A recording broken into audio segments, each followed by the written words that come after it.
Guys, good morning. আর আমি এখন সকালে উঠে গেছি ঘুম থেকে, আর সকালবেলা টিউশনও পড়িয়ে নিয়েছি। আর এখন আমি চান করবো এবং শ্যাম্পু করতে হবে। দেখতেই পাচ্ছ চুলটা কত অয়েলি অয়েলি হয়ে গেছে। তো এখন আমি চান করে রেডি হয়ে অফিসে যেতে হবে, সেহেতু তাড়াতাড়ি করে শ্যাম্পু করে চান করে নিই, তারপরে খাওয়া দাওয়া করে আমি বেরিয়ে পড়বো। চলো এখন চান করতে যাওয়া যাক।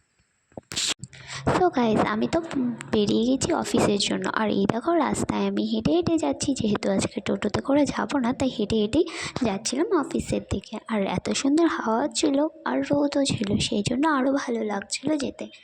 তো অফিসে আসার পরে এসে কাজে ব্যস্ত হয়ে গেলাম, আর এদিকে কেউ ছিল না। তো রুমের মধ্যে যেহেতু একা ছিলাম, তো অফিসের কাজ কমপ্লিট করলাম, দেন চলে আসলাম পড়াতে। আর পড়াতে আসার পরে চলে গেছিলো কোনো এক জায়গায় ঘুরতে, যার জন্য আমাকে কাকিমা বলছিল যে খাওয়া দাওয়া করে একটু বসো, ততক্ষণে চলে আসবে। আর এই যে ছিল আমার আজকের মেনু খাওয়া দাওয়ারতে। তো আমি খাওয়া দাওয়া ফটাফট করে নিলাম, আর আমার এগুলো খুব পছন্দের খাবার ছিল।